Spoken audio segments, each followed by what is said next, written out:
But I would like to personally thank Derry City and Strabane Council, Ulster University, City of Derry Airport, Northwest Community Network, and the Millennium Forum. This is something that was born, probably less than a year ago. This is our second event. We're very proud of it. And in particular, we're very proud of our city and our county. And it has been born from passion for the city and the county. And we've been looking at it to see what we can do to help to bring more visitors here. Fantastic place to live, work. You know, it's a great place. Cost of living, it's fantastic. And you know, I would just like to talk a little bit about the county itself and some of the attractions for anybody listening here. We have, and I have only realized it myself actually in the last year through the pandemic and having to stay at home, that the fantastic places that we have right in our doorstep. You know, in the county we have the lake at Kilrea, and I'm not in particular pushing any place here, but you know, Jungle NI, fantastic place for a family day out, hovercrafting, oak fire adventure. There's just so much to do in the county. And then we have the hiking, the walks, and all of that. And we have got lots of fabulous hotels, fabulous restaurants, and great, warm, friendly people. County Derry really is a fantastic place. So it's very special to me. And, you know, we're a private company and we're pushing this along ourselves and helping Derry City Council and other bodies out there. And I just think that with the help of other businesses and business people, that we could really do something here to increase the visitor flow. As a city, it's a great place. The scenery is just unimaginable. Anybody that has ever came here to visit has said to me they had no idea that the county was as beautiful as what it is. So look, I think we can do fantastic things here, and I think there's fantastic prospects for the county. So anybody thinking of coming back here, look, this is a great place to be. So look, I'll pass you back over to Evelyn now. Great, that's fantastic, Michael, thank you. And so we now have a fantastic video that Michael filmed recently, and it's exploring Destination Derry in the video beyond the city walls. So we're going to share a few moments now with you of a fantastic video.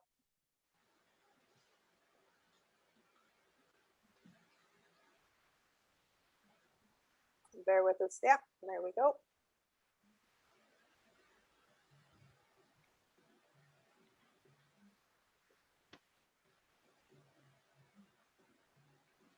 We have a problem with sound.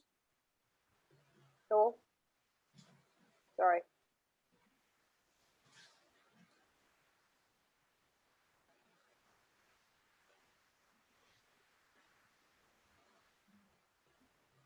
So a few more gremlins, technical difficulties, but we'll be with you now in just 1 second. So I think it's definitely one of those things that we've got used to in the last year, is literally having this. So I think make sure that your mics are muted, and we're just going to get sound going here now. Hi, I'm Michael Taggart. Over the last year, since lockdown, we have, with not being allowed to travel, we have been forced to look closer to home as to what we have. And that's when it became truly apparent how beautiful our county and our city actually is.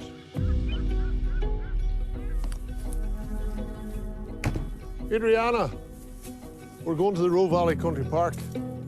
Sometimes we're not aware of the beauty that actually exists and sits on our own doorsteps. The Roe Valley Country Park is one of those places. Put on your seatbelt, darling.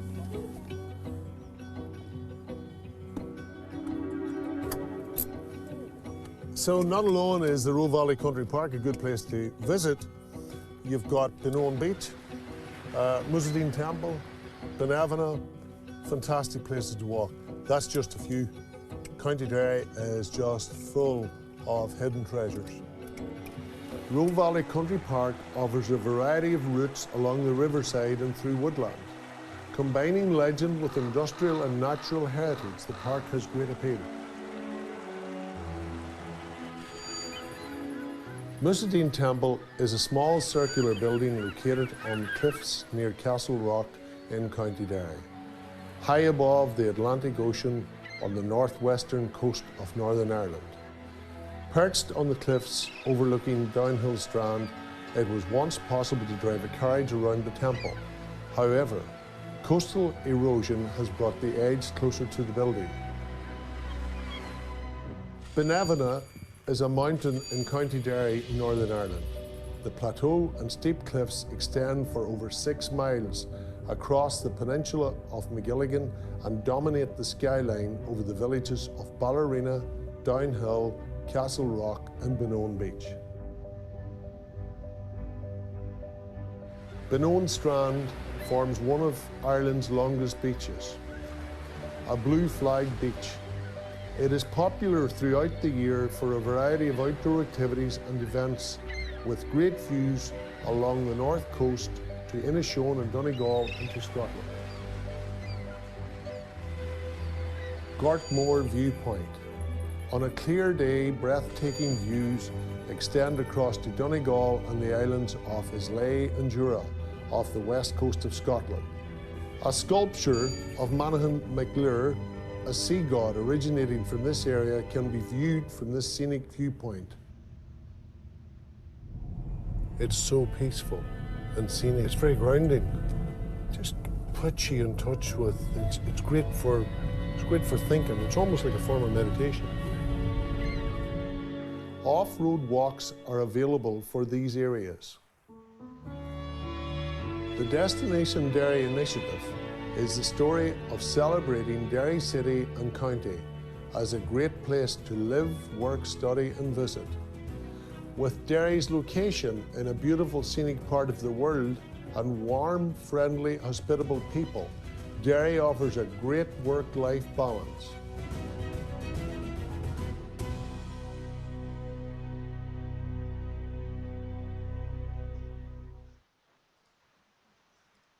That was a great video by Michael and Taggart Homes there. Now, I know Evelyn's Donegal Wi-Fi made it a wee bit jittery, but we'll send the full video in to the chat so that you can all get to see it, and it's high quality. And I think it goes without saying that we have some beautiful, beautiful attractions on our doorsteps that a lot of people don't even realize that are here. And I hope if you're overseas, it's made you miss home that wee bit more. And if you're here in Derry or Donegal, then get out and see some of the sites that Michael has spoke of there.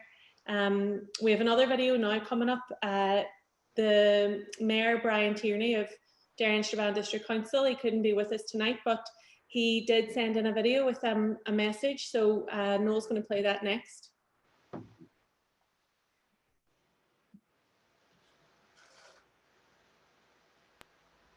Hello everyone, I'm delighted to be joining you this evening in this very special and exciting Destination Derry event on the eve of St Patrick's Day, a day that we all know is one of the most exciting days in our annual calendar.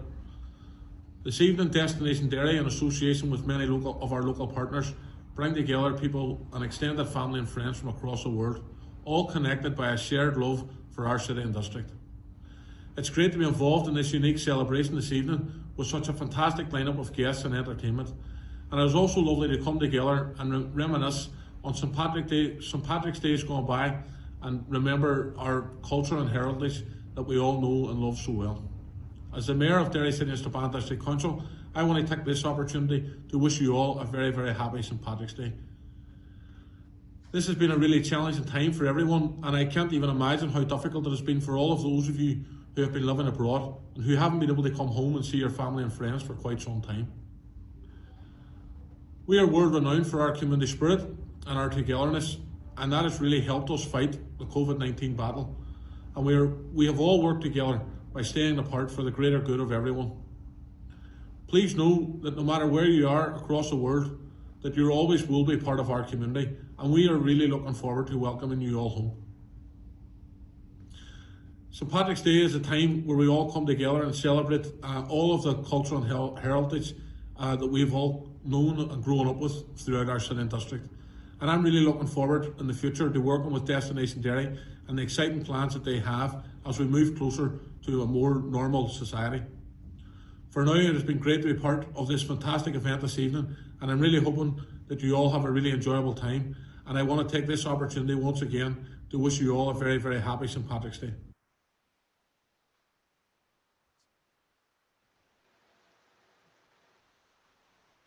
So now we want to find out where you all are in the world. So we're going to actually do a poll. So I'm just checking that you can all see this. And we want to know where you're joining us from tonight. Do you or did you originally live in Derry? And would you like to relocate or live in Derry one day?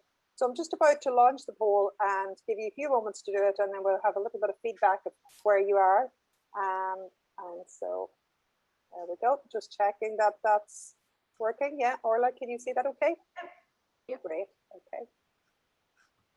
So again, we're just wanting to know where you're joining us from tonight. Is it Northern Ireland, Republic of Ireland, England, Scotland, Wales, Europe, America, Asia, Australia, or other? I know there's some people. Do you or did you originally live in Derry? So yeah, that's great. And would you like to relocate to Derry one day?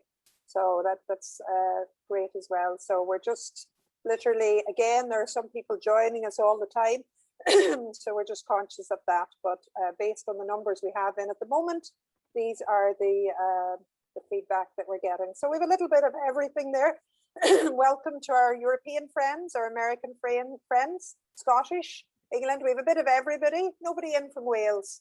We've no Derry people in Wales. Next one, we'll have to make sure and put out a special call out to all our Welsh friends. Australia and Asia, I suppose we're literally on a different time zone there. So might have been asking a bit much to actually get them to arrive with us tonight. So that's fantastic. We have, we're halfway there. So just keep, anyone who hasn't, please just put some information in there for us, and then we'll end polling now in just a few moments. So that's who said they don't want to relocate to Derry one day? Oh, not at all. Get them out. Yeah. No, we're very, very cross community. Everybody's going to be great here. We're not putting anybody out. We're not wanting to live in Derry. That wasn't me actually.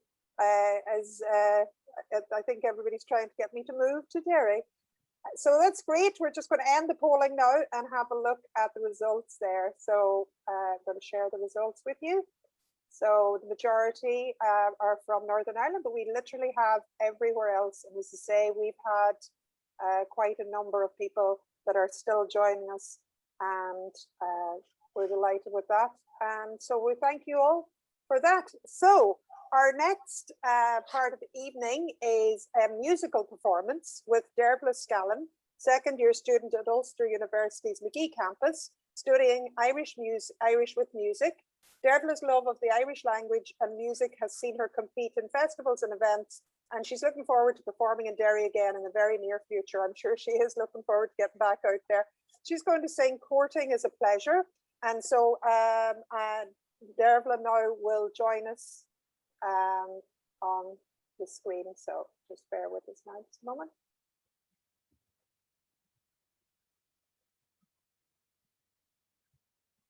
There we go. So.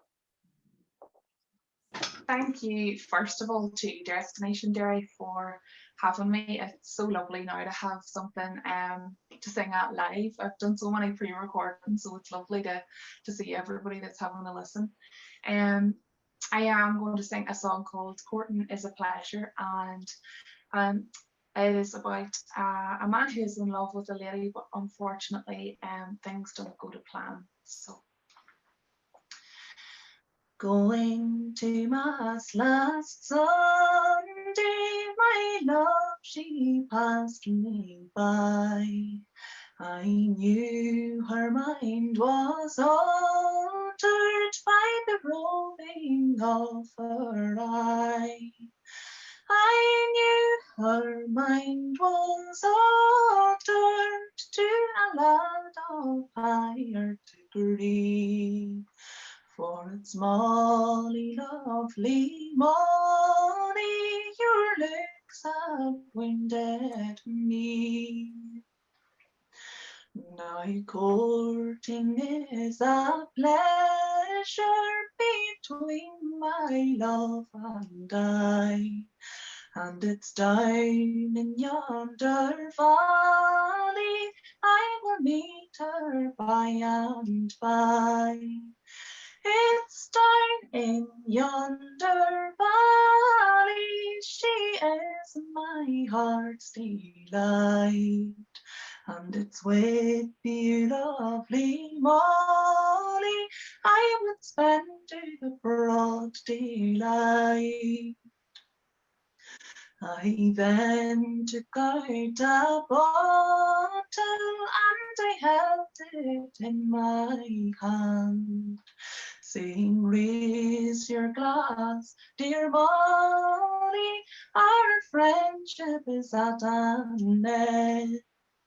Sing, raise your glass, dear Molly, drink the bottle dry to me.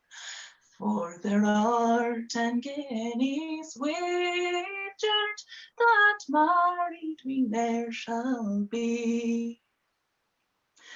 Farewell to Ballymoney and to County Antrim too. Likewise to lovely Molly, I would bid you a fond adieu. A merry gay lies far away across the ocean blue. I am bound for there, dear Molly, so again I'll bid adieu.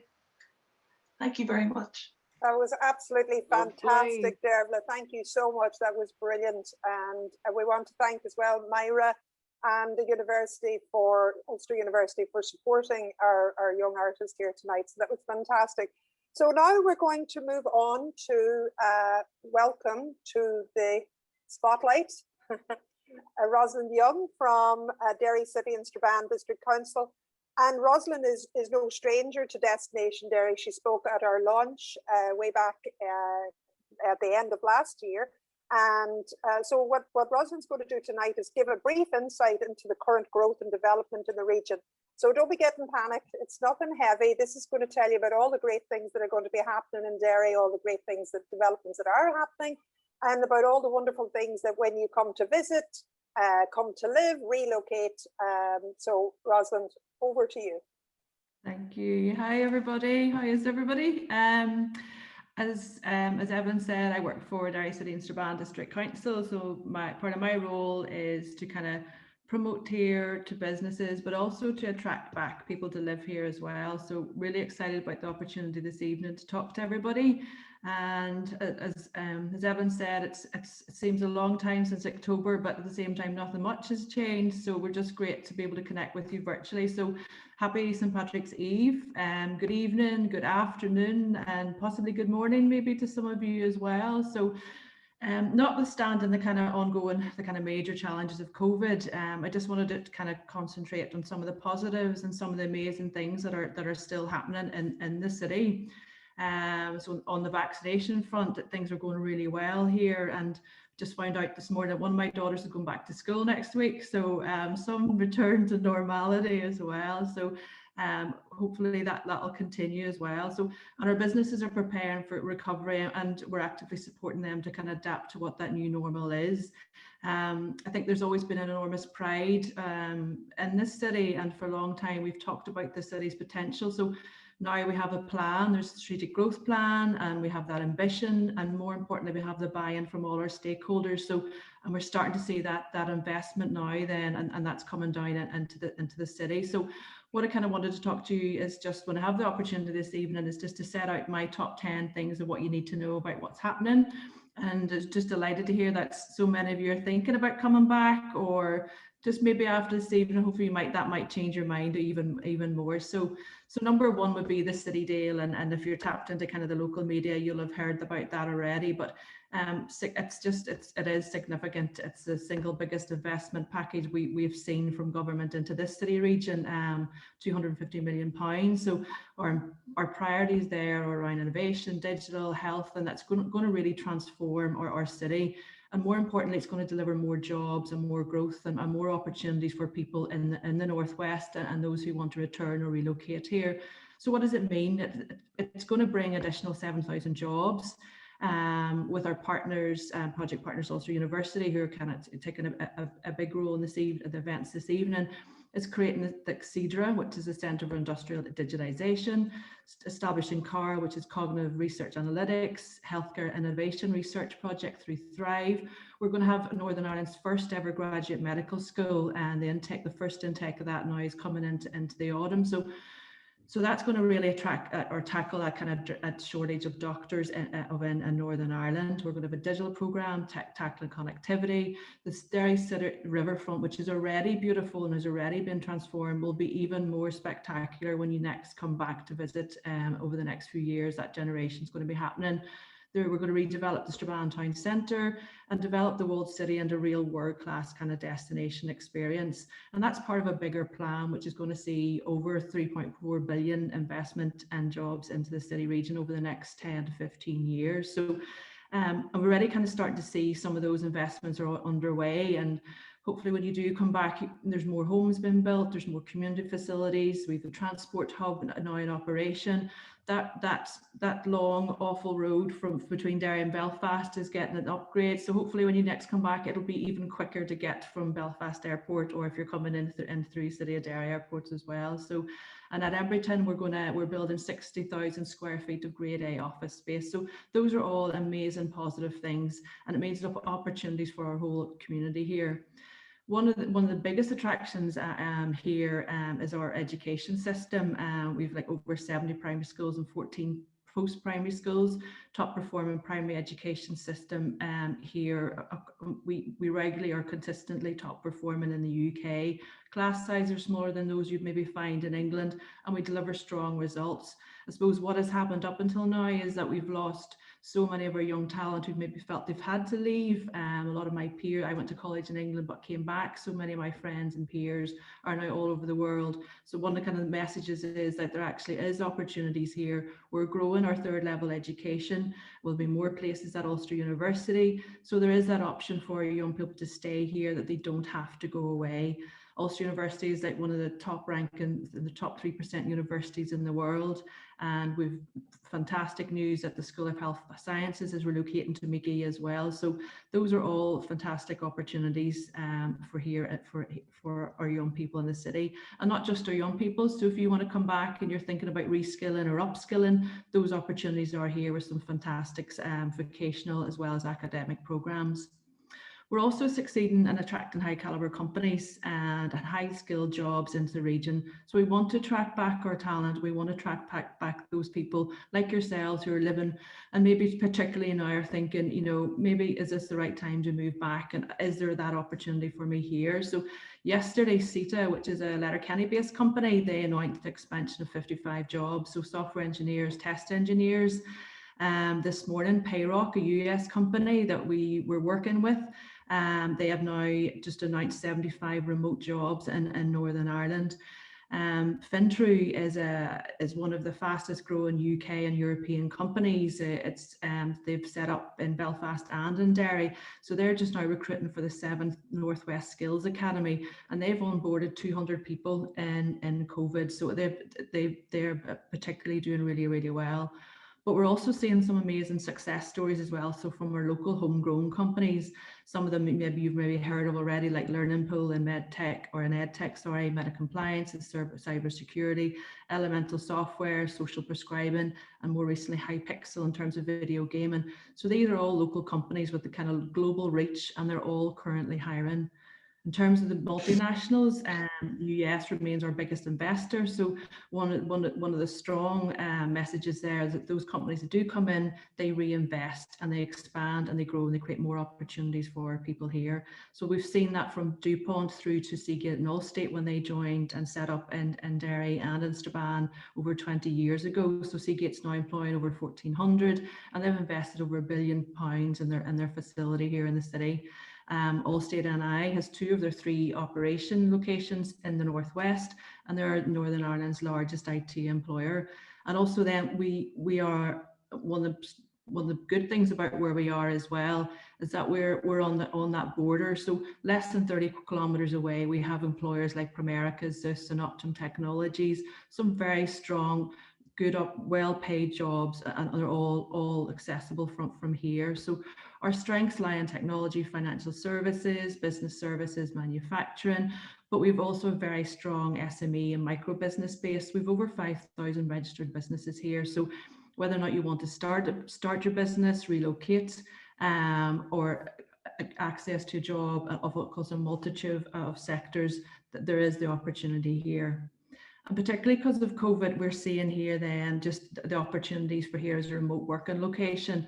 And that world of work, I think, will have changed forever. And I think many of us are kind of recalibrating, thinking what how do we want to live our lives better? So I know I benefited from remote working, and it's an attractive way to balance kind of work and family, no stressful commute, and it just opens up a lot more opportunities, whether it be gender and balances or kind of more diverse opportunities as well. So because of our cost of living, the quality of life here, and that broadband connectivity, it means we're an ideal remote location, and we're starting to see a lot more jobs and companies looking to Northern Ireland as that kind of remote working or location as well. So again, that's another opportunity to consider.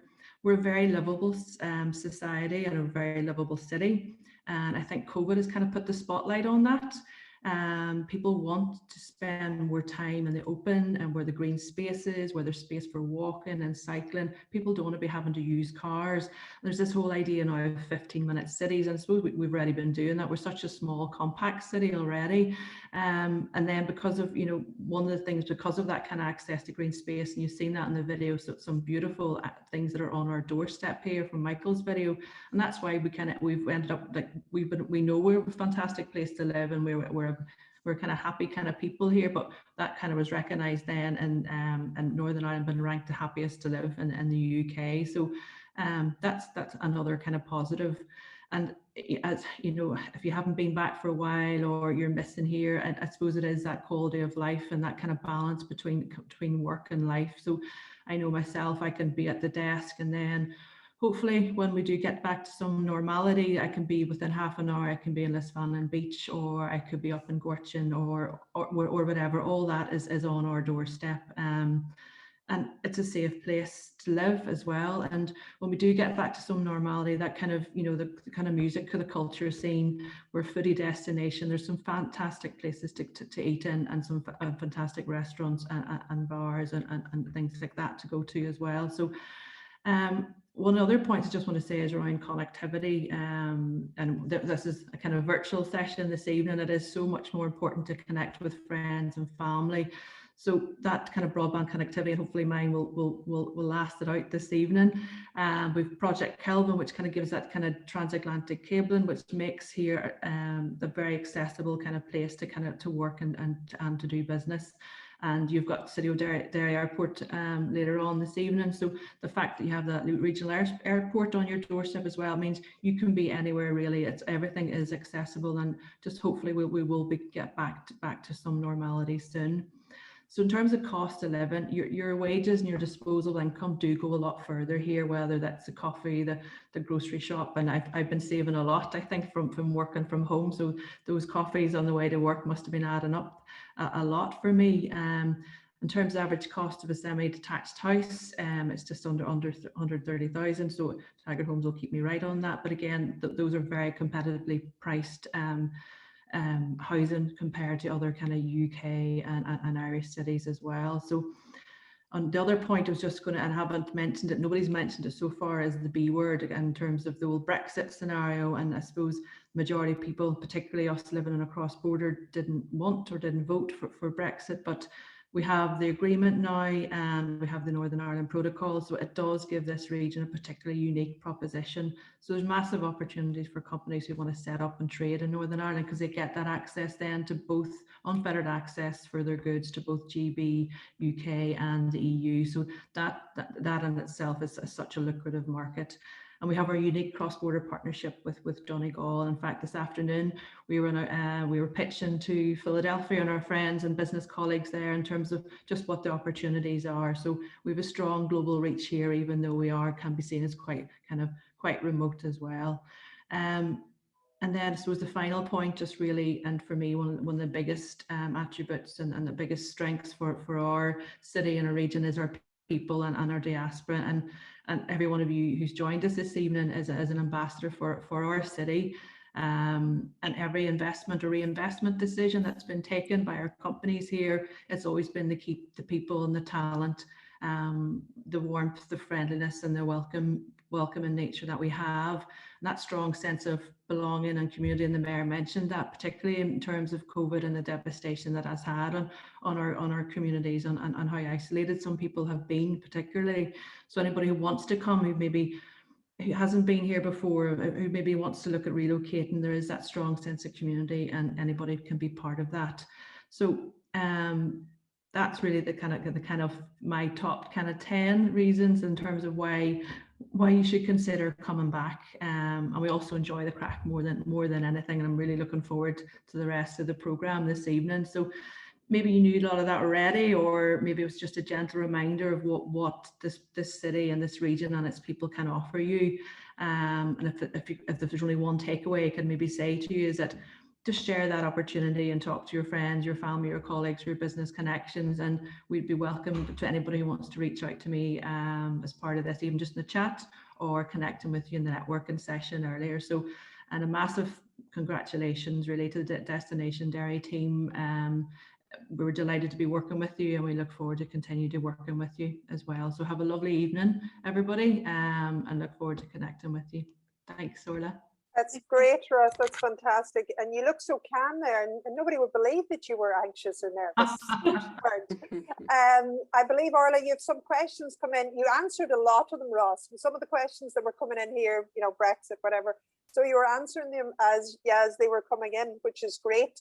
And yes, definitely we will be taking that information as well and including it on Destination Derry, and this entire video will actually be up there shortly as well, so if people will be able to rewatch it or share it with their friends. Orla, you have a question for us? No. What would you say to somebody who could be sitting out here watching this Zoom and they're toying with the idea of moving home, but it's the uncertainty of everything that's stopping them, and the drop in maybe a London wage as opposed to moving back to Derry? What would you say to them, like to encourage them just to take that step, or who they can speak to in order to take those steps getting here? Yeah, well, I suppose it's everything. It's about balance, and to me, the choice to kind of live here and have that access to quality of life, but particularly with the remote working, that allows you to have and retain that level of wage that maybe you'd be used to within a London setting, but then you're getting that access to the quality of life here. And with that connectivity, whether it be the digital connectivity, or should you need to go back to the office, or have that kind of hybrid kind of working, which I think will probably be more where industry is going, that is all accessible. We have some fantastic recruitment companies, and we can connect. We can work through with yourselves to kind of share those as well. So there's a lot of companies who are hiring too. So there's the local opportunity, but also then in terms of that flexibility, and companies now are searching for the talent. And because of COVID, they're not all going to be in those big cities anymore. People are kind of leaving the big cities and they're looking for those smaller regional cities. So I think, yes, without a doubt, you could try it, and there's a strong network of people who will help you and make that transition as easy as possible. We'd love to have you back. Brilliant. I hope that sways whoever's on here now at the minute that's toying with the idea. That's fantastic, Ross. Thank you so much. That's brilliant. So we have Orla now is going to introduce us to some really exciting stuff. So you can sit back now and really enjoy this. Sorry, Orla. I'll let No, you you're tell all me. right. Don't worry. So obviously we're not going to have the St. Patrick's Day that we all know and love here in Derry anyway, and wherever you are, I'm sure that you carry the spirit of home with you. But we are going to have a look back on all of our previous St. Patrick's Day parades and festivals, and I know that next year it's going to be bigger and better than ever. So hope that you enjoy what we've put together here.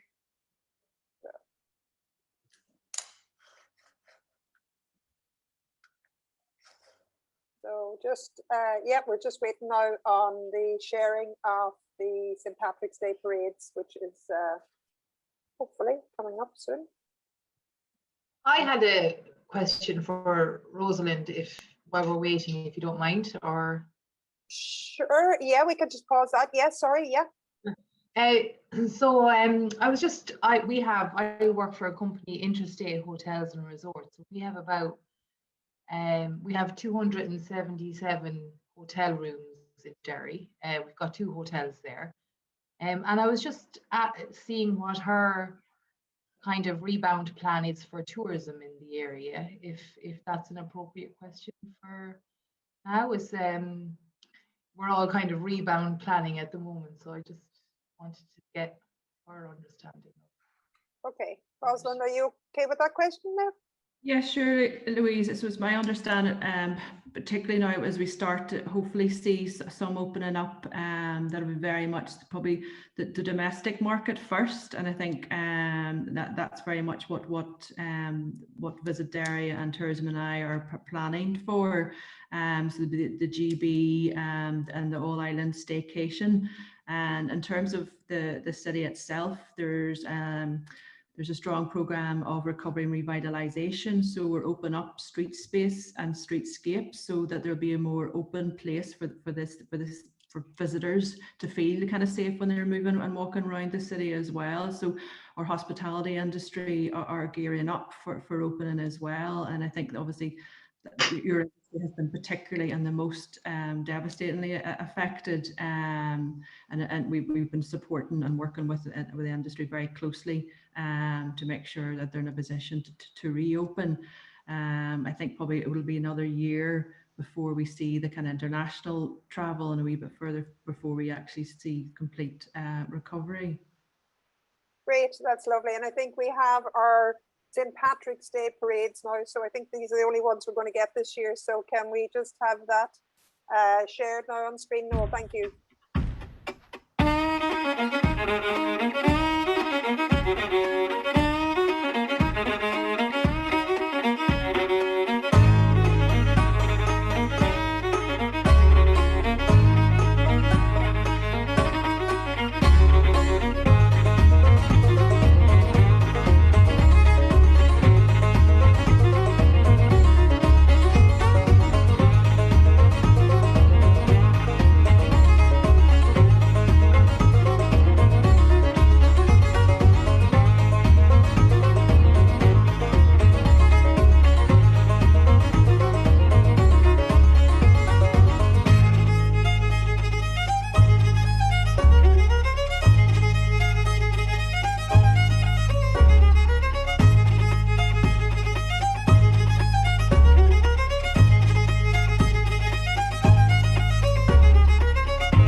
Wow, that was fantastic.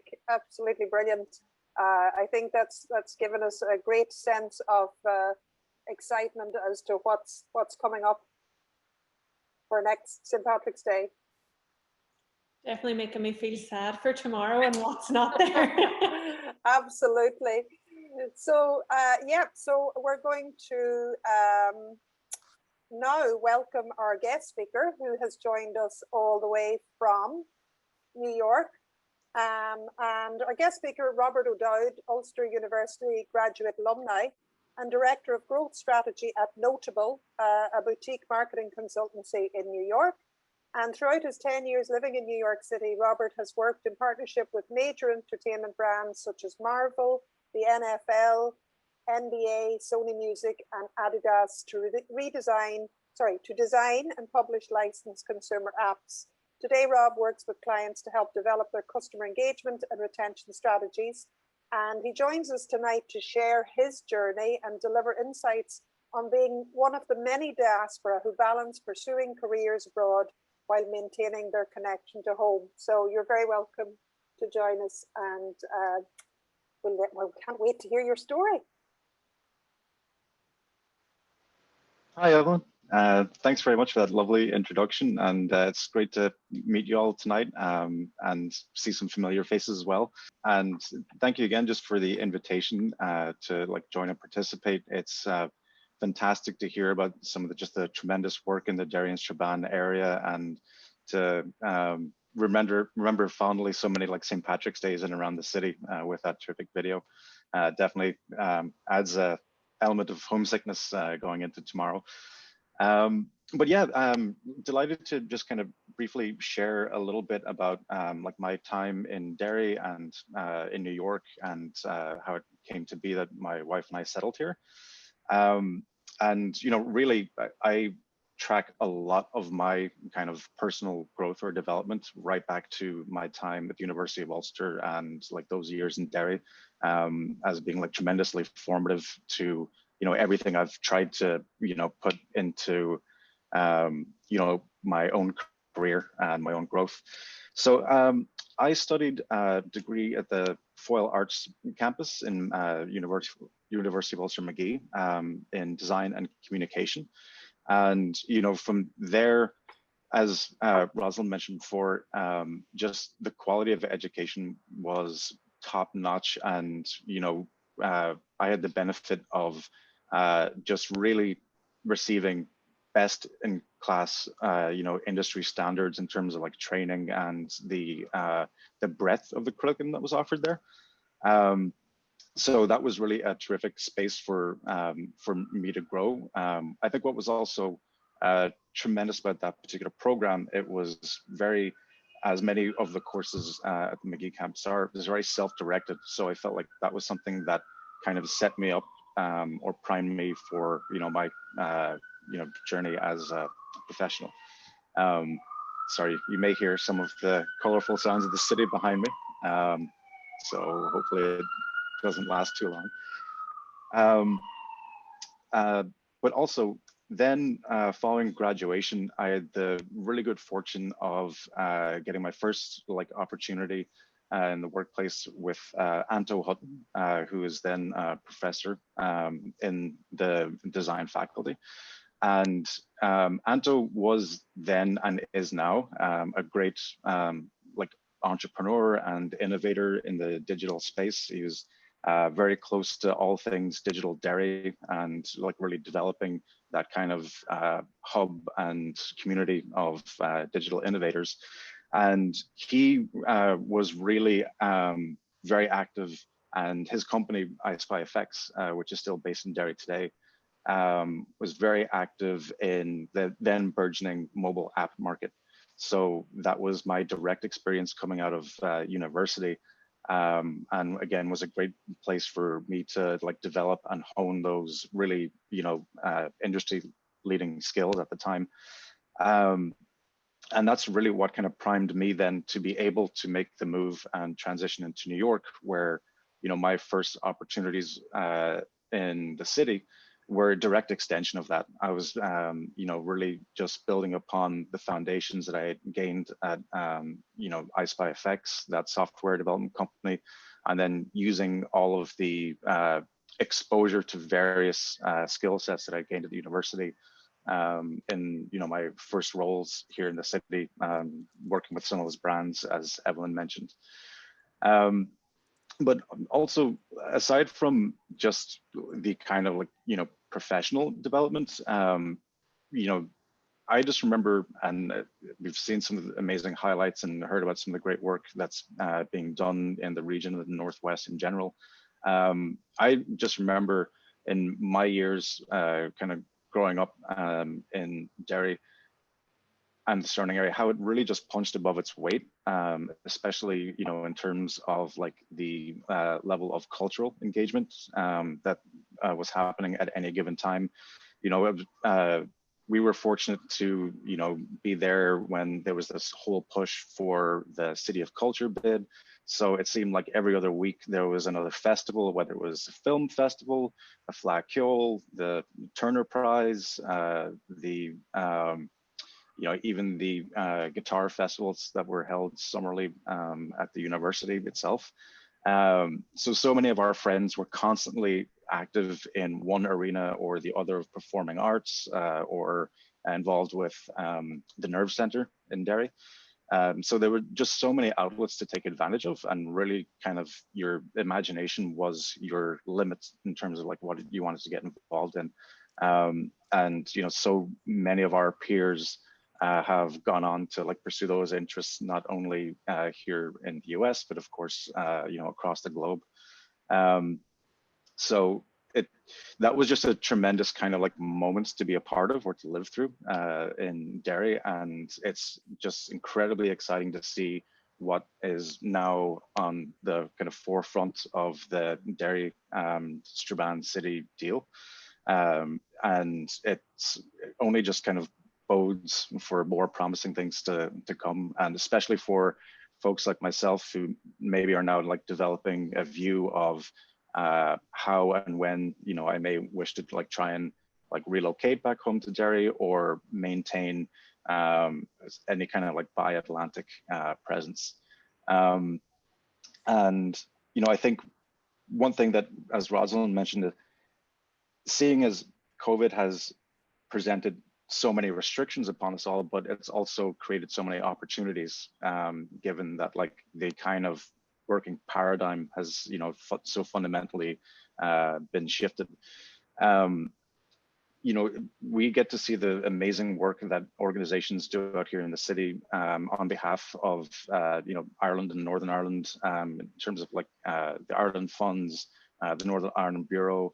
There's such great advocacy of, you know, bringing a spotlight to the Northwest in terms of like the talent that's there, especially given that, you know, I think there's increasingly more and more interest from like North America to, you know, really pursue offshore partners, you know, that are based in Europe and, you know, still have that like cutting edge skill set that they can utilize. So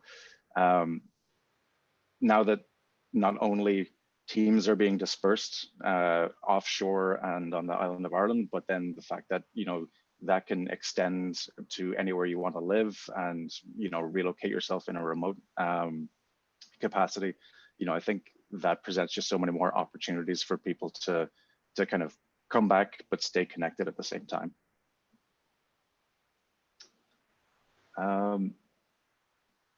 Yeah, so I guess happy to kind of like take any questions about kind of my own experience here in the city or experience in Derry.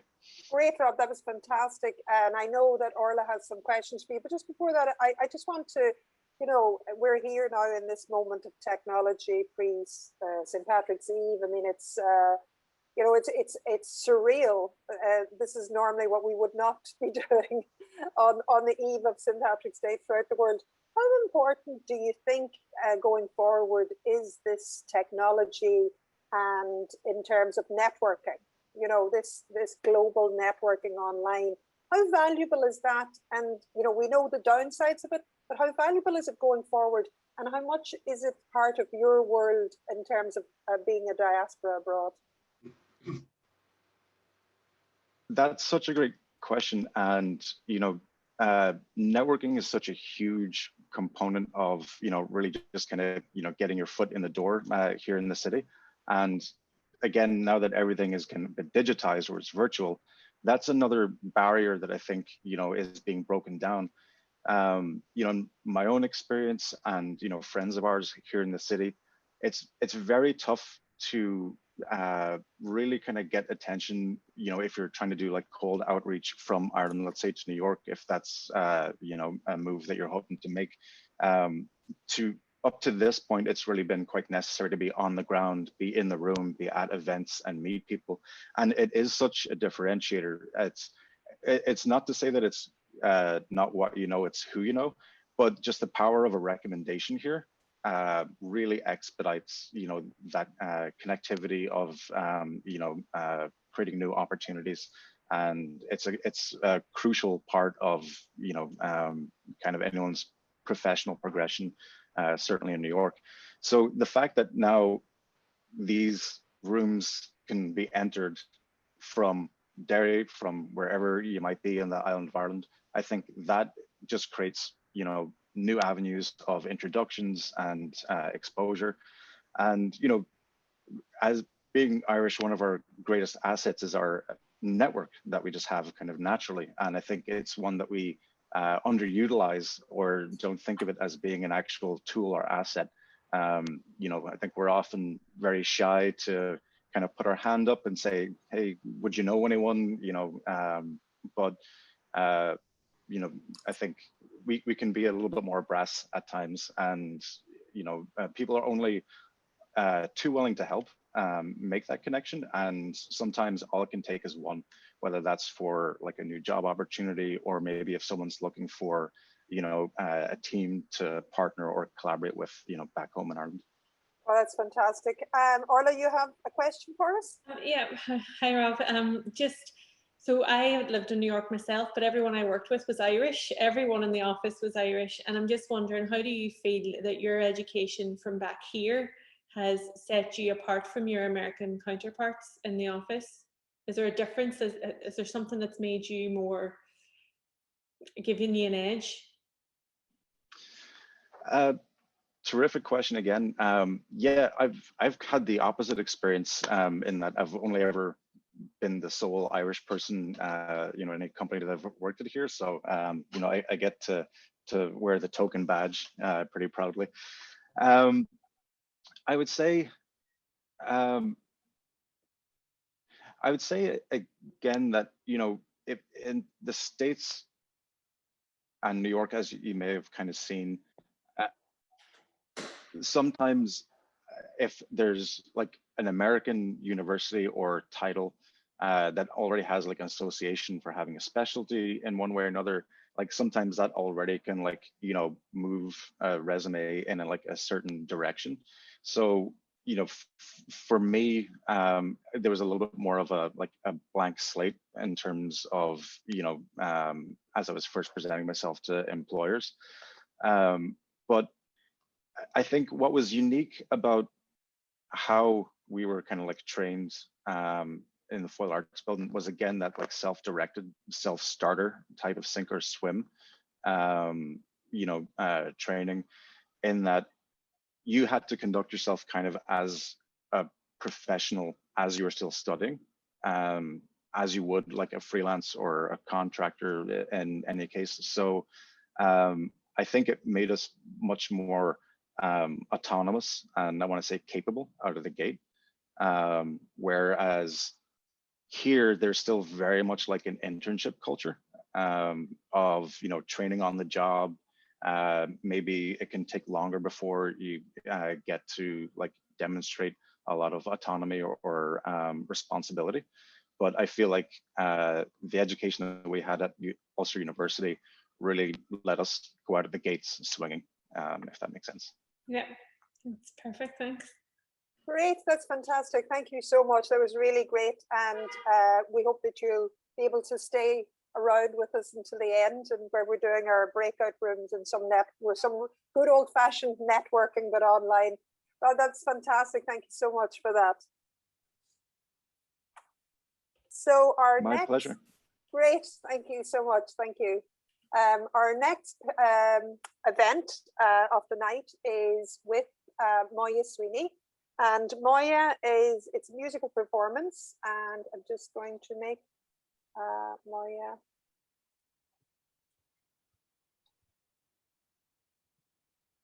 Sorry, bear with us here.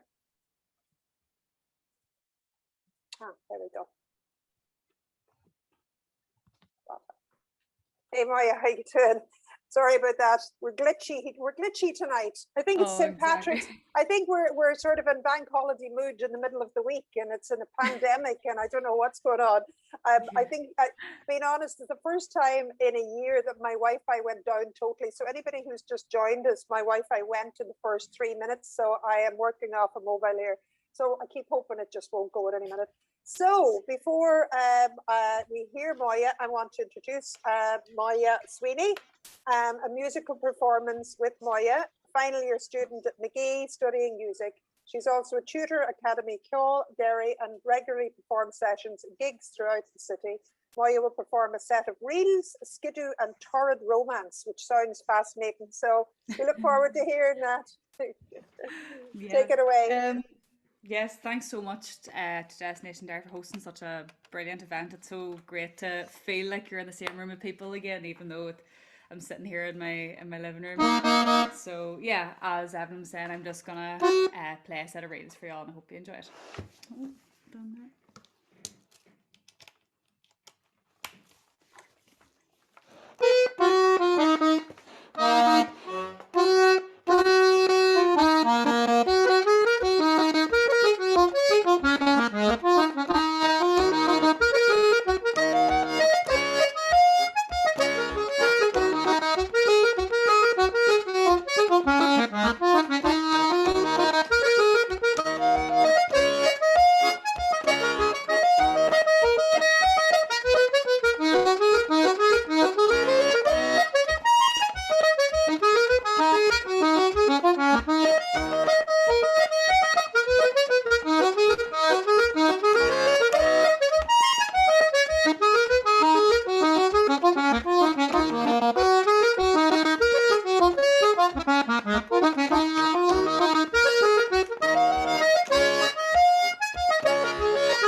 I think we're all giving a virtual clap for that. That was fantastic. Thank you so much. We're looking forward to when we can actually get back out and to see you playing. And thank you so much for that. It's really brought that little bit of Irishness back into St. Patrick's Eve for us and everybody that is joining us all over the world. So listen, thank you so much. That's fantastic. Thank you. Brilliant. Thank you. Brilliant. Thank you, Moya. Just in sticking with the Irishness, we're going to play a video next of Unity Irish dancers, and this is a video from them at a wedding. So hopefully it gets you more in the spirit.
I'm delighted to be joining you this evening. Sorry about that. Irish trying to get in again. So that was an Irish dancing video that hopefully has sparked a bit more of home in yous. Not to put a dampener on the rest of the evening, but we were to have Foil Search and Rescue here for a couple of minutes to chat about their charity. We've partnered with them for this campaign as they're a charity very close to our hearts and to the city itself. So I think it goes without saying that they've done a tremendous job here in Derry, not only saving many lives, but retrieving many loved ones home to their families. So we're going to put a link up in the chat of Foil Search and Rescue. And if you feel like donating at any point between now and forevermore, amen, please donate towards Foil Search and Rescue. As I say, they hold a special place in the heart of all Derry people. So just wanted to give them a mention there. That's fantastic. So how are we all doing? I hope everybody is enjoying themselves, and I hope that you're all finding some part of our night of interest, and that you're taking some knowledge away. And it's great to listen to the music, to hear Rob from New York with giving his story, and it's just been a fantastic event to put together, and I hope you're all enjoying it. So the next part of our evening is going to be about a fireside chat. We don't have much of a fire, didn't even get mine lit today. So literally we're just going to have a chat with some business and community leaders within the region, just listening to their personal stories. And so just while we're now getting them all in place, so just bear with me. So I'll introduce them all to you now just in a moment. So Noel, maybe you could help me out here. We have Joanne Campbell, Michael Taggart, Andrea Shepherd, and Roisin McLaughlin. So we're just going to spotlight them all to get them all under the spotlight. So there's Roisin. I see you're all together. Okay, and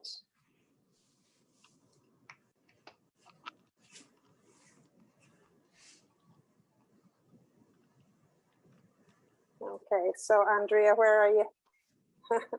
Avoiding the spotlight. Oh, I see that. I see that. Hold on one sec. Now we get you.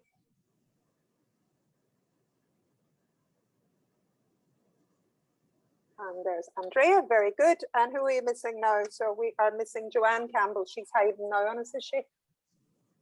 Great. Okay. So they're all getting together. There we are. There's the mighty team. And as I said, this is just a casual conversation with some community and business and educators in the region, and they're going to share their personal stories and insights on their Derry, a great place to live, learn, work and visit. And again, for those of you who have joined us late, this is Destination Derry, Connecting with Home, and it's basically just you know, the line, a rising tide carries all boats. You know, we're communicating together and collaborating. And I have to say, being a Donegal woman, I am totally impressed at the amount of collaboration in Derry. There's been some fantastic collaboration from all these community and business groups. Joanne there in the City of Derry Airport, Roisin, Andrea I was talking to today, Myra. So just fantastic connections. So I'm going to introduce them all to you first before we move on. So Joanne Campbell, City of Derry Airport. Joanne looks after marketing and communications at City of Derry Airport and started working in the city last year. She has lots to share about what it's like to work in the walled city and live in the Northwest. And having worked in London in the tourism sector, she travelled extensively but chose to return to live and work in the Northwest region. And we're delighted she did. Michael Taggart, Taggart Homes and Destination Derry, a Derry native. Michael is CEO of Taggart Homes and has great pride in the region where he grew up and currently lives. Taggart Homes have invested heavily in the region and they welcome those who choose Derry for their home. And Destination Derry is at the heart of the community, and Taggarts are proud to be involved in this local community building initiative. Andrea Shepherd, Ulster University lecturer. And before we go on, I'm just going to let her just have the floor for a second before everybody else, because she has a great announcement to make. And I don't think anybody would do it justice. So I'm going to let you, Andrea, have a few seconds to tell them some exciting news. Well, the QS World Rankings for universities were just released last week, and they do them per university, but they also do them by subject matter. And in the subject of nursing, in the QS World Rankings, we are the #1 school of nursing on the island of Ireland. We are 6th in the United Kingdom, and we are actually 41st in the whole of the world. So I think that's pretty excellent. I think that is pretty excellent. From Derry. That's fantastic. I think you deserve to tell that news yourself. We spoke earlier and I said I'd mention it, but I think it's only fair. So Andrea is lecturer in nursing, obviously, at the School of Nursing in Ulster University, a fellow of the Higher Education Academy and an associate member of the Resuscitation Council UK. She's passionate about culture and camogie. She plays for Ulster University Magee and for her local club Namaga. I think I got that right. I probably didn't. Roisin McLaughlin joins us from the Northwest Community Network, and Roisin has over 15 years experience of leading and working on community projects. She currently manages Northwest Community Network, a network organisation which works to develop and support the community and voluntary sector in the Northwest region of Northern Ireland. So I'm going to start with you, Joanne. You moved from London. You had a great job there, flying all over the world and enjoying the high life. And then you returned back to Ireland and to Northern Ireland. And why did you choose to come back to Derry? What was your thinking when you had so much opportunity to go to so many places? Well, good evening, Evelyn, and good evening, everyone. So I guess I kind of reached a point in life where everything was getting a bit too fast, and I just kind of wanted that better quality of life, and just to kind of slow down a bit. Also, my boyfriend was living back here, and one of us had to make a move at some point. I'd been living away for about 8 years, so I think it was kind of time to move back. So now that I am back, I'm back a year. Delighted to be working for City of Derry Airport. And I love having the coastal area, the city and the rural areas all within a short drive away. I'm honestly more content in my life now than I've ever been. I think back to what it was like before, and I always had so many plans. Like, I would never sit still. I always had to keep myself distracted. Every minute of every weekend had to be doing something, because I guess I wasn't really that happy. And now I am very happy, and I don't really need to have so many plans all the time. And yeah, so definitely life is much better here. From when I've left and I came back, there's just been so much change within the city. So many cool bars and restaurants and coffee shops that weren't here before. So definitely there is that cosmopolitan feel to the city, and all the developments that Rosalind has talked about are really exciting. So looking forward to that more urban feel to the city. Also, I'm looking forward to whenever the events can happen again, and the Halloween festival and the Jazz Fest. I haven't actually experienced those because I do live about 40 minutes from the city. So look forward to whenever those happen. And yeah, that's kind of it has been such a difficult year. One of the big disappointments for me and the City of Derry Airport was that we were going to do our official Destination Derry launch on the runway. I was so excited. You know, I've never done a launch on a runway, and of course we had to pull it, and we had to do a virtual event online like this, which was great and it was lovely. But so we haven't shelved that idea, Joanne. We're going to definitely do something on the runway whenever. So that's great. So just one top tip that you would advise somebody thinking about moving back and relocating, or maybe moving here for the first time, what advice would you give them? Well, I would say, like, don't think that you're going to have to take a pay cut. I don't think that's a big problem, because there are definitely loads of companies out there, and it's not as much as what you would think it would be, and the cost of living is much better than what it is maybe in a bigger city. So brilliant. So you're just saying go for it, and that obviously the cost of living is going to be an advantage, even if there is a drop in salary, but there's possibly not going to be, especially now maybe with remote working, and we see that certainly in Taggart Homes with a lot of people now. They're choosing to come back and live in the area with a home office or home garden office or whatever, and that they're sort of having the best of both worlds. So Joanne, we'll come back to you now and again when we're coming up at the end. Michael Taggart. So Michael, you grew up in Derry, lived in Derry, but have certainly seen a lot of the world as well. So what, in terms of business, Michael, are you hoping to see in Derry in the next period of time? What are your aspirations for business? Well, I suppose what's currently happening in Derry that Rosalind has talked about earlier, you know, if that continues, that program continues, that in itself is brilliant.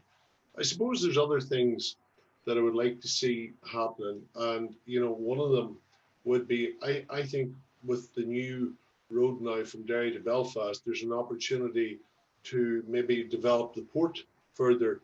You know, if we look at Liverpool, for example, there's a free port there, and you know, if Derry had something like that, I think we could benefit hugely, and the hinterland around it. I would love to see, you know, maybe the airport expanding as well and growing. I think that would be great for the region. You know, maybe in some way becoming more commercial, and again, that could maybe happen if the free port was to happen. But one of the things that's dear to my heart is actually the streetscapes in Derry. And Derry is Derry's a very old city, one of the oldest in Ireland. And I would love to see a more old style, old charm streetscape, uniformed. You know, with fantastic streets there like Carlisle Road and Bishop Street and all that. I would love to see that streetscape adjusted. And I think, you know, Derry, the people are so warm and friendly, and there's such great entertainment. I think that in itself would even draw more people to the city. You know, and areas in it probably pedestrianised and, you know, given a more European feel, like Bishop Street, I think is just naturally made for that. But that and the good work that's being done at the minute by the council is tremendous, what's happening.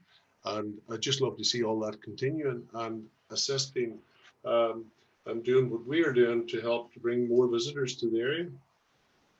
Brilliant. And in terms of destination Derry, so, you know, we've certainly, you know, had many conversations about the great collaborations and the openness of, you know, whether it's council, the airport, the community groups, and we're going to be talking to Roisin. And, you know, I have a soft spot for the whole community because I think they are the voice.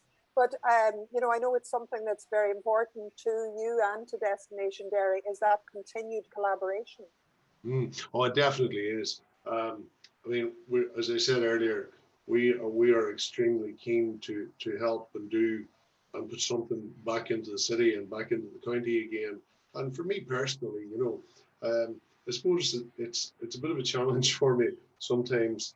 I have traveled a lot, and you know, where are you from? Derry. Oh, Derry, right. And you know, I think that there's probably blinkered eyes in terms of how attractive Derry City is. You know, with the greatest of respect, Evelyn, people talk about Donegal. I think Derry is a much nicer county. Yeah, we'll have to keep arguing at that, but you're just putting me on the spot now. I can't defend my county. I was posting something on LinkedIn today, and I was talking about the Derry diaspora and whatever, and I got 2 or 3 phone calls saying, what are you at? But yeah, no, absolutely. And I mean, certainly in terms of, I'm sad to say, and I said this to a friend of mine from Derry recently, I've never been to Binone Beach. I've never been to Roe Valley. I mean, that video, like, I can't believe that that's 30 miles away from me, and I've never been there. I would just tell you that if somebody were to ask me, what's your top 5 reasons for staying and living in Derry? And I mean, I've traveled all over the world, and we've did business in a good few parts of the world. And I still come home here. And one of the top reasons would be that entire area of the Roe Valley Country Park. It's absolutely beautiful. Of Binone, we just have so much on our doorstep, and I'm at a stage where I just absolutely love living in the country and having that right on my doorstep. And, I'd love to share that with other people that hasn't seen it. Well, that's great. I think we had a good start with that video tonight. That's great, Michael. Thanks very much. Andrea Shepherd, well done. Congratulations. Fantastic work. And so, we were speaking earlier today about that great accolade and Ulster University and all that it offers. And we've had some great musicians here tonight and alumni, and it's been fantastic. And again, I really want to mention Myra and all her support. She was very, very much part of putting this together with me, and very supportive of that. But I want to talk about people that are actually returning back to the city and the region. And they're wondering, it's an interesting one, but sport generally. And, you're very much into the culture and camogie and that. What would you say to people in terms of that offering in the region? Having grown up in County Derry, Banagher to be precise, I obviously learned it's not a big place and there wasn't very much to do. So you kind of got your hurling stick and off you went to the pitch, and you got to play camogie. And I continued to do that right up until I went to do my nursing, and continued to play right throughout my nurse education as well until I moved away. I moved to Belfast, and then I moved to Antrim. And during those 10 years, I suppose I didn't get to play sport. I still was active in different ways, but I didn't get to play sport. And then coming back to Derry in 2005 to take up my post as a lecturer in nursing at McGee. Did I mention the #1 school of nursing in, you didn't mention that in Ireland? Sorry. Did I mention that? No. Got that. So coming back to Derry, afforded me the opportunity to go back and do the one thing that I absolutely loved, and that was play camogie. So I got to play alongside my sister again, who I think is in the call tonight, and we hadn't played since our very young days in Banagher, and so I got to play alongside her again. And I suppose GAA is only one of many sports that you can play in Derry, and it's absolutely fantastic. There are so many sporting events and things that you can take part in. So I made up for the 10 years that I didn't get to play sport whenever I was in practice and working in intensive care. And so I came back, I started playing camogie. I played for the first time ever. I played for one of the local Gaelic football teams. I played rugby. So there is any amount of sport that you want to play, from soccer, there's GAA, Gaelic, hurling, camogie, there's football, there's athletics, I did half marathons. So there is absolutely any amount of sport to get involved in whilst living in Derry. If you go to university here in Derry, there are some fabulous sports clubs. The gyms that are provided by the university are absolutely just amazing as well. So even if you're returning and you want to get involved in sport, or even just to hopefully whenever it comes to the stage, whenever you can go back and support and go along and watch games, well, there's going to have that ability. I see someone asked there, was there cricket? Yep, absolutely. There's a cricket team in Eglinton, there's one in Donamana, there's loads of cricket teams as well. Hockey, there's a great hockey team, Priorians, and particularly, I don't know what the result was today, but I know Ireland were playing GB and we were 1-1 in terms of the hockey as well. I don't know what the outcome of that was. But like Derry is just absolutely fantastic place. I mean, people always said to me whenever I was working away, where are you from? Even though I was living in Ballymena, I always says, I live in Ballymena, but I'm from Derry. You never said anything else. I was never from Ballymena. I was always from Derry. I lived in Ballymena, but I was from Derry, and I don't think if you're from Derry, that never leaves you. You're always from Derry, and I just love being in Derry. I love just what it gives me in terms of being able to, even at the ripe old age that I am, still be able to be actively involved in sport. And I think that's going to be there for anyone that does it. There's a great running ethos in the city, so there is as well. That's fantastic. That's fantastic in terms of how passionate all of our speakers and everybody tonight has been in terms of their passion for Derry. And again, sort of 30 miles away, perhaps we look at in different ways. We've gone in maybe to do the shopping or maybe into the theatre or something like that. So it's lovely to hear all of that, passion that you have for your region and your area. So Andrea, thank you so much for that. You're actually Minister for Sport. There's a job there for you, Minister for Sport. You are so passionate, and when Andrea and I spoke earlier, we were looking at the different areas. We spoke about culture, we spoke about living, we spoke about business, and we felt that sport was a very important thing to include because it's very much part of culture, and it's very much what, if people are moving back, they want to know. And when we did Destination Derry launch, we spoke to a guy, who was actually whitewater rafting, I think it was, out in Roe Valley or somewhere out there. And I remember, that was so important to him and his family moving back to the area. So Andrea, thank you so much for that. That's fantastic. And again, we'll come back to you at the end. So our final panelist is Roisin McLaughlin. And Roisin, a community is nothing without the people. We can talk about city deals, we can talk about homes, we can talk about everything, but really it's the people in the community and their voice that's very important. And I just want to know, in this progressive Derry, in this new growth and all the things that everybody spoke about tonight, how are your communities and how are your people? What are they feeling, and what's the word on the street? Well, I suppose, because we were talking, Evelyn, as well about the St. Patrick's Day that we remember ourselves when we were younger. So I suppose from my point of view, the St. Patrick's Day now is totally different from St. Patrick's Day when I was younger. I think the one we have now is more community oriented. I definitely think that the community group and the community sector value, I think, the chance to celebrate those days and those special occasions. So it's very different from the one what I would have had when I was a child. And I think the council, I have to say, do a fab job of coordinating all of the events, but also it couldn't happen without the involvement of the community and voluntary sector. All of the preparation and the work that goes into the St. Patrick's celebrations is amazing. And I think it's about bringing people together.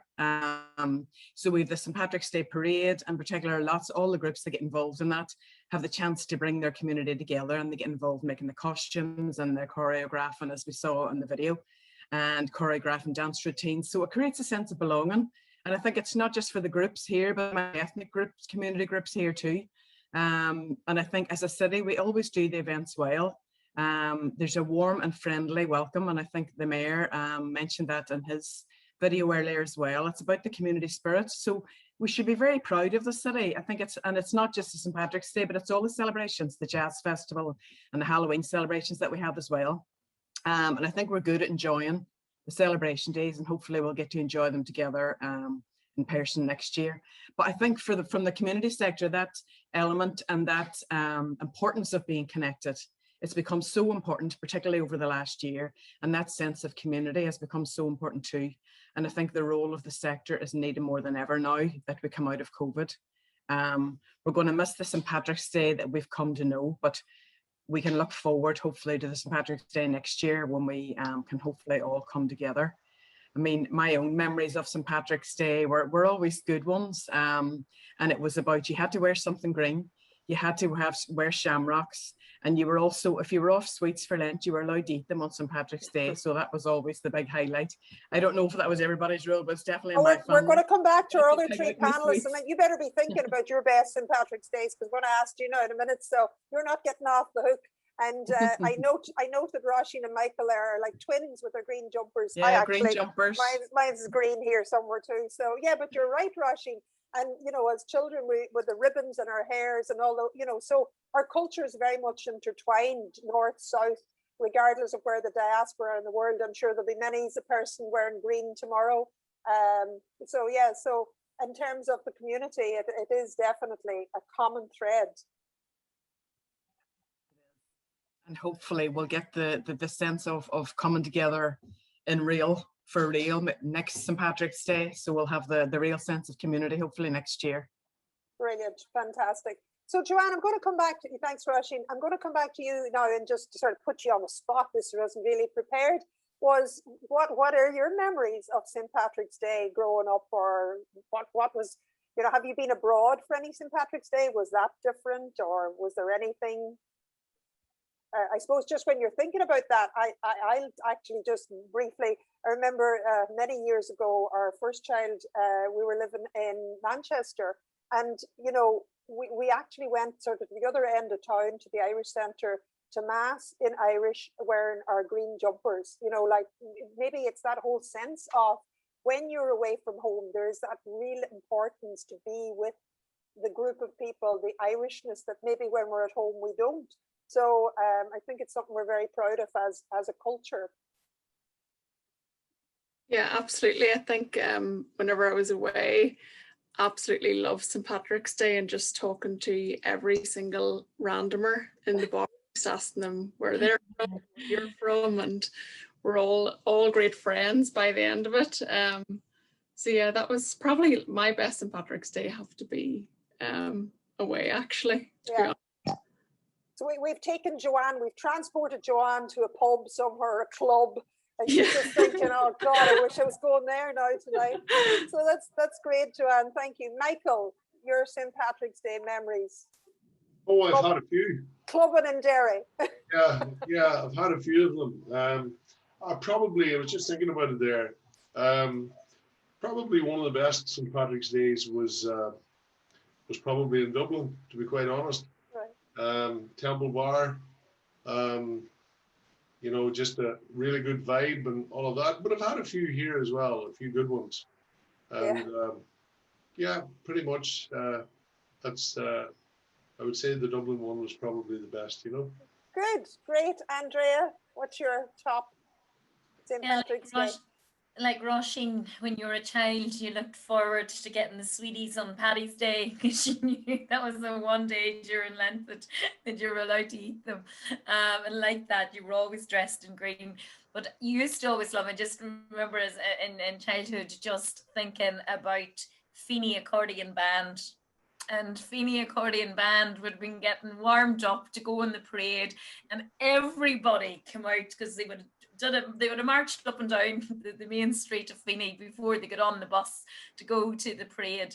And as a child, I suppose, just going out and seeing that and watching that, and you know, your shamrocks were there and waving your flags and everything. And I suppose it's strange how just some things always just stick in your mind. And then maybe if you were lucky, you were allowed to go on one of the other buses and actually go to wherever the parade was, you know, so when you were able to spend the day there. So I just think those childhood memories were fabulous.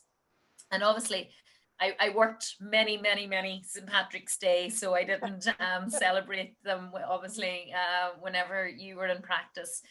Some of them could have been quite trying.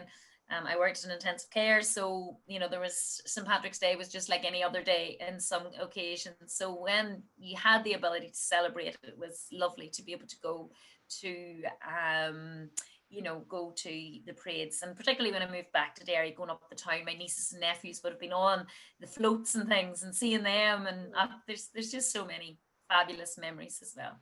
Great. And Rashi, we'll finish up just with you then. You mentioned, you kicked it off there at the beginning saying your different, your memories.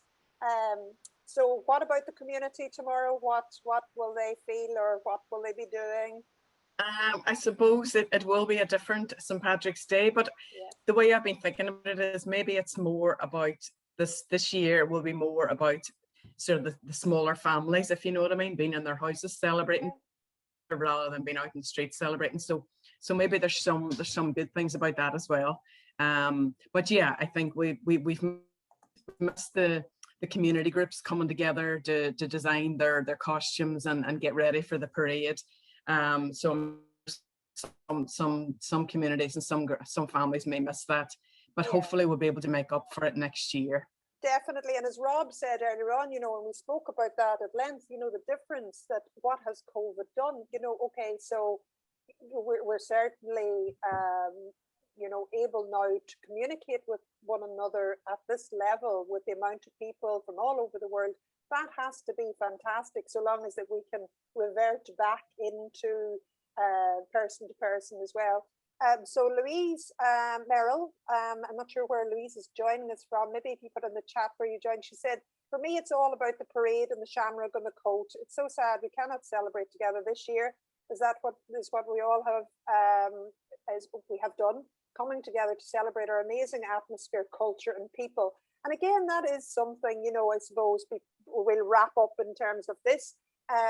In terms of the culture, the people, and it's one of those things.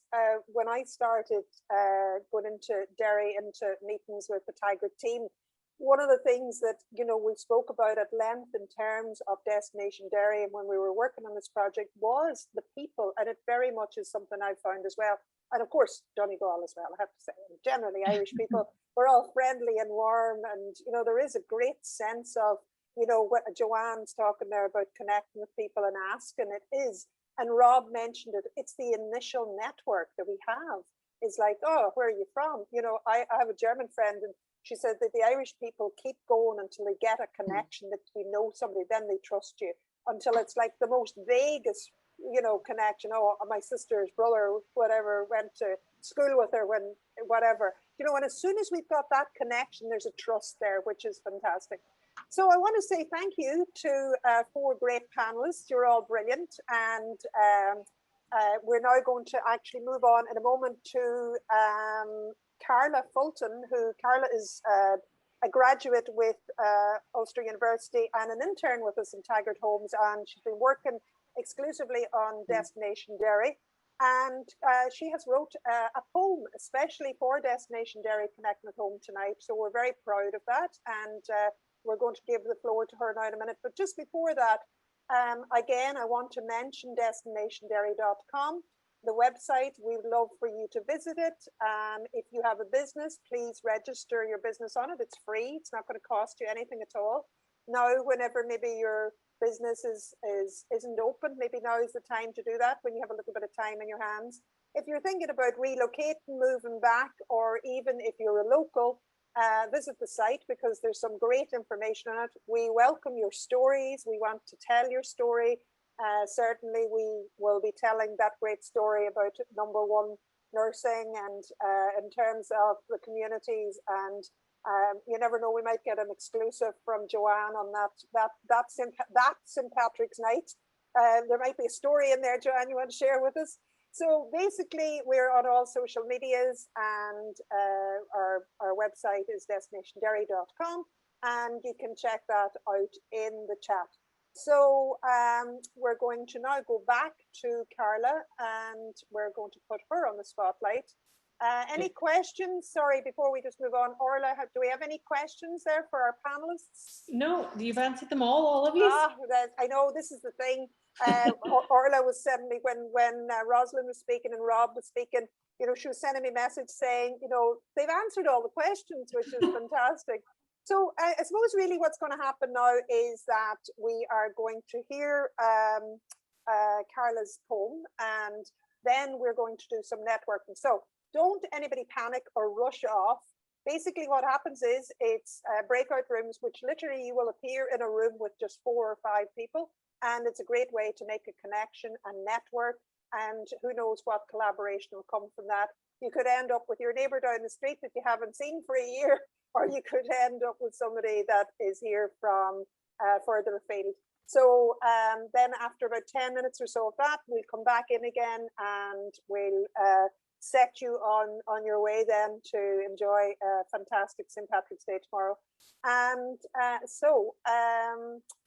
Carla, we're just going to remove spotlight from our speakers, and Carla, we're going to find Carla, somebody, and we're going to, right.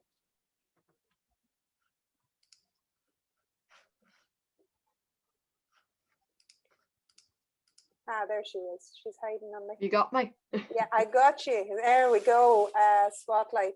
So yeah, so fantastic. Carla, as I say, has been working, and Amy has also, she's an intern with Northwest Regional College. Unfortunately, Amy couldn't be here with us this evening, but she put in an awful lot of work to it as well. I also want to thank our backroom team, our question and answer team, our partner in crime in our Eurovision expedition here, Orla. But so, Carla, over to you, and good luck.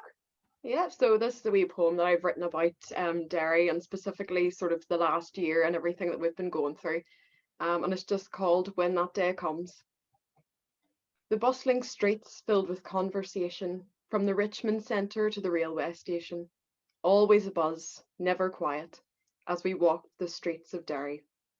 Eating good food in the day, drinking cocktails at night, surrounded by music and laughter and lights, while your friend asks, "One more?" "Och, sure, it's only polite," as we dance together in Derry. Thousands of fans in the stands at Brandywell, chanting and cheering, all under the spell of the love of the game, wearing red and white, as we cheered for our team in Derry. This new way of living has challenged us all, but there's one thing that's helped keep us sane. Our 2-metre distance strolls in the park through all seasons, from sunshine to rain. That is why we are thinking of those that can't be with loved ones right now. Our Derry diaspora all over the world. We'll see you again when COVID allows. We'll greet you with smiles and long, warm embraces and tell you how much you've been missed. Our smiles will no longer be hidden by masks, and we'll show our love with a hug and a kiss. We'll walk arm in arm down Shipquay Street as shops lift their shutters once more. We'll remember the days that we all saved lives by living behind the safety of doors. Here at Destination Derry, our aim is simple, and that is to keep people connected, whether you live in America or Europe or New Zealand, because with these lockdowns, we've all been affected. We know this past year has been tough, especially for those who have spent so much time on their own. But as that day approaches that we've all been waiting for, Derry will be here to welcome you home. Wow, what an amazing, absolutely fantastic and really brilliant, Carla. That's, Orla, isn't that just amazing? Amazing. I can't wait to share it over and over again. I know. I think we'll have to get her to we'll have to record that separately. You know, we'll have to really do. And actually, just to share with you, that Carla was really nervous about that. You know, this is the first time shaking. And she created it, and you know, to put it out there, your piece of art. And you know, actually, I was kind of thinking, oh wow, that was just such a beautiful piece. So I can imagine if you're from Derry and you're living abroad and you're one of the diaspora joining us tonight, you are going to be feeling a wee bit lonely, but no loneliness allowed. We're now going into breakout rooms. Please stay with us. Don't disappear. We'll come back afterwards. So basically what happens, it will ask you to connect now whenever I create these rooms, and you will just accept the connection, and you'll end up, as I say, you could end up with somebody who's about to invest in you, offer you a job, welcome you home with open arms. So, and we'll see you in about 10 minutes, and good luck, and hopefully all the magic will happen in these networking rooms. So anybody that, so just accept the connection, and we'll see you in about 10 minutes.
Hello. Yeah, I guess so.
Hello, everybody. Anybody else there in these rooms? It hasn't gone to the rooms. It's okay. It's no problem.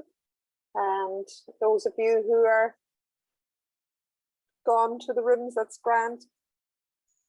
I'm not sure if I'm in a room. No, you're not. You're just here on the main board. You didn't get appointed. Okay. Okay. So that went grand, apart from the few wee bits and pieces. So I think Well, really well, yeah. But are you sure? Are you sure people can't hear us? Or no, no, I think some. So Sean, Pauline, Brian, Jennifer, and Helena. I think maybe they're just not at their cameras now at the minute. So okay. So I think they haven't joined their rooms for that reason. So that's no problem. So yeah, we're nearly wrapping up now shortly. So that was good. All of the hello, Kay, how you doing? Can you hear me there? Do you want to unmute yourself? Oh, hang on a sec. Ask unmute. There we go.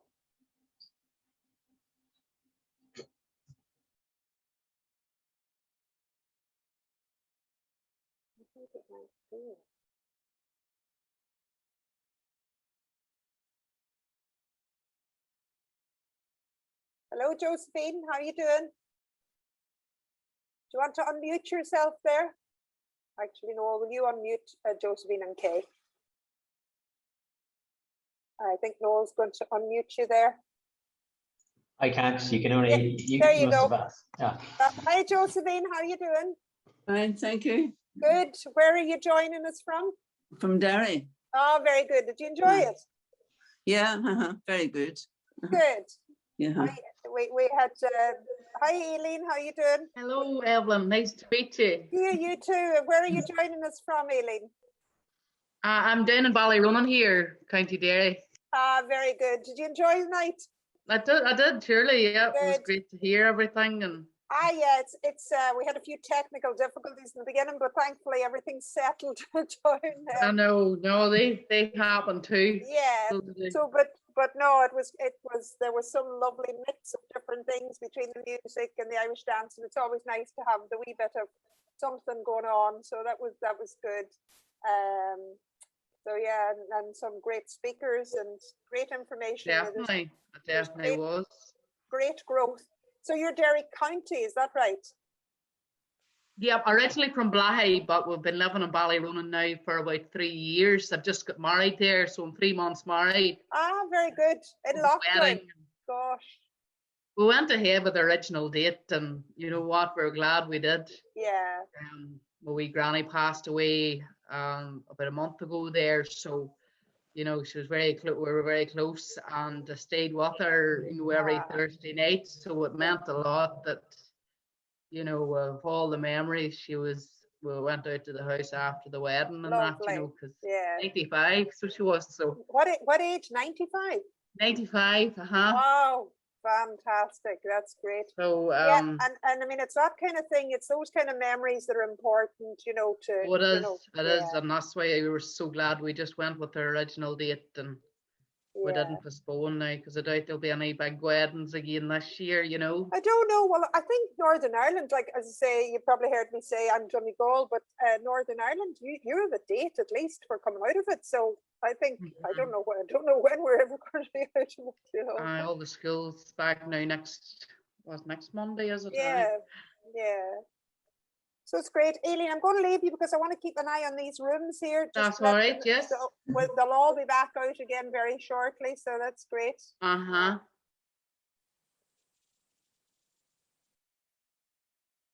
well, I think we were putting a room there and nobody else joined us. Yeah, I mean, it certainly looks that way at least. So how are you? So you enjoyed the event, yeah? Okay, it was great. Now I'm glad I took part. Yeah, well, there you go. It's great. It's good to see something different. You know, we can always kind of get stuck in. So it's always nice for breaks. So did I hear Evelyn say that there's you're coming out of lockdown there soon? Well, we just had an announcement this afternoon. So schools are starting back next Monday. Right. And it's sort of a gradual process. They're going to monitor it as time goes on. Click and collect is starting again for non-essential garden centres. Yeah, well, I mean, it's great to see some sort of movement. It's a process. And and with the weather getting up, you know, I must say it's a real pity I hadn't. You know, I'm from Donegal. I've never been into Derry for the Pies Day Parade. The video earlier made it look great. Have you ever been? Oh, here we were up on it. It wasn't last year. Now 2 years ago we went up. Liam and myself went up, and it was just something else. Yeah, well, that's great. And where does it run through? It looked like a pretty big,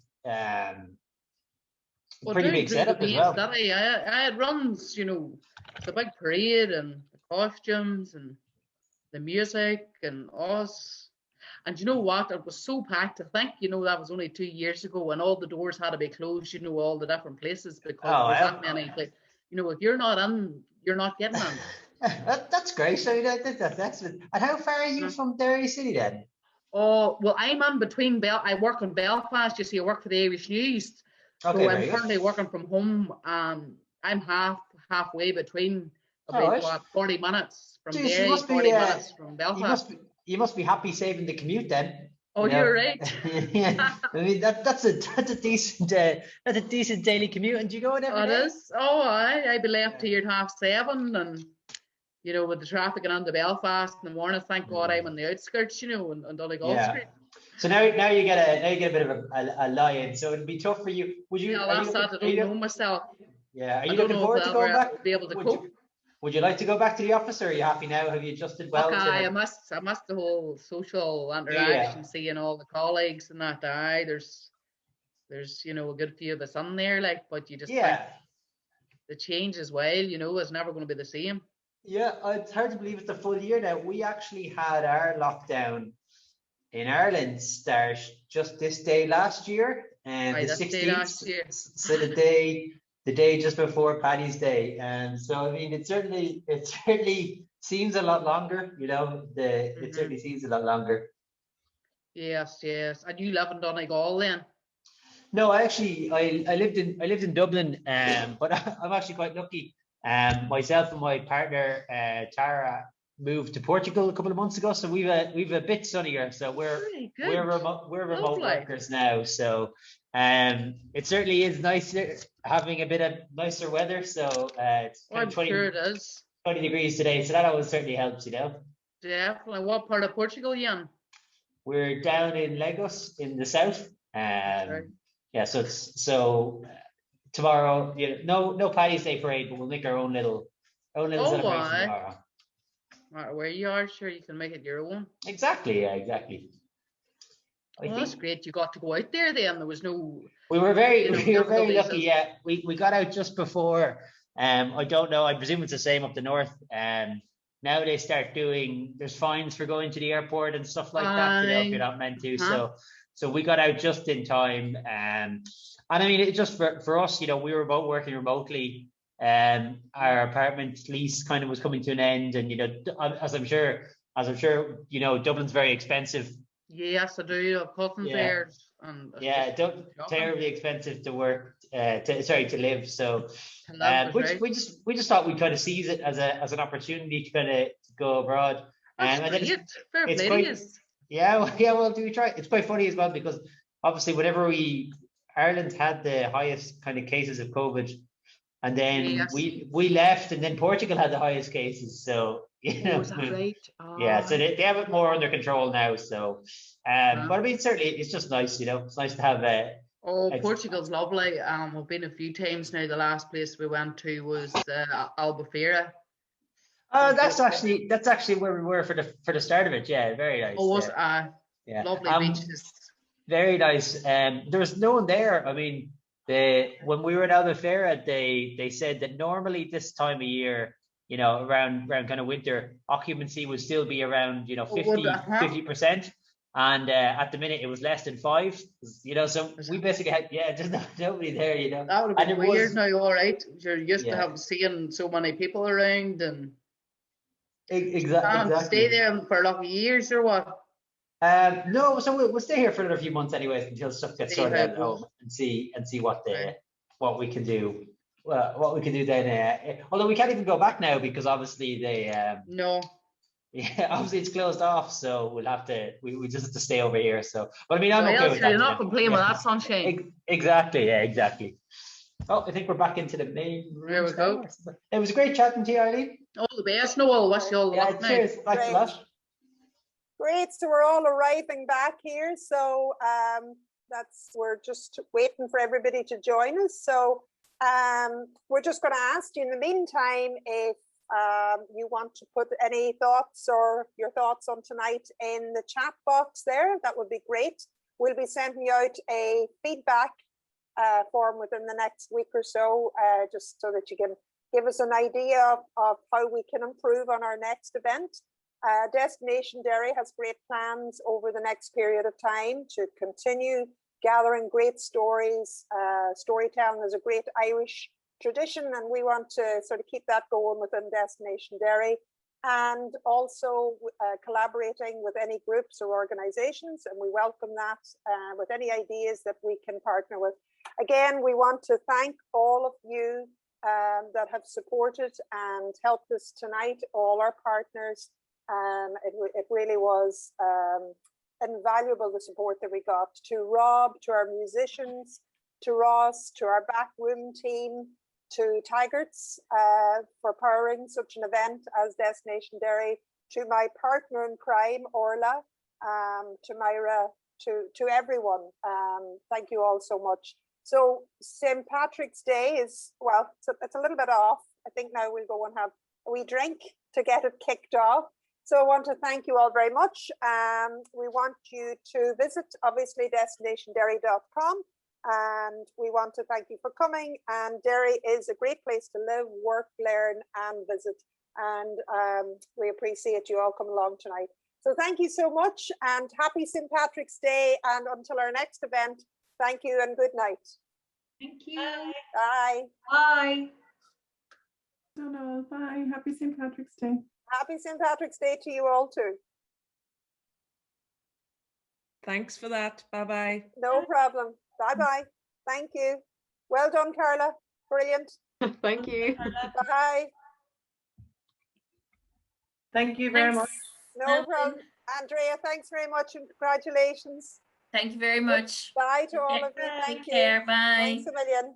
Bye-bye. Thank you. Bye.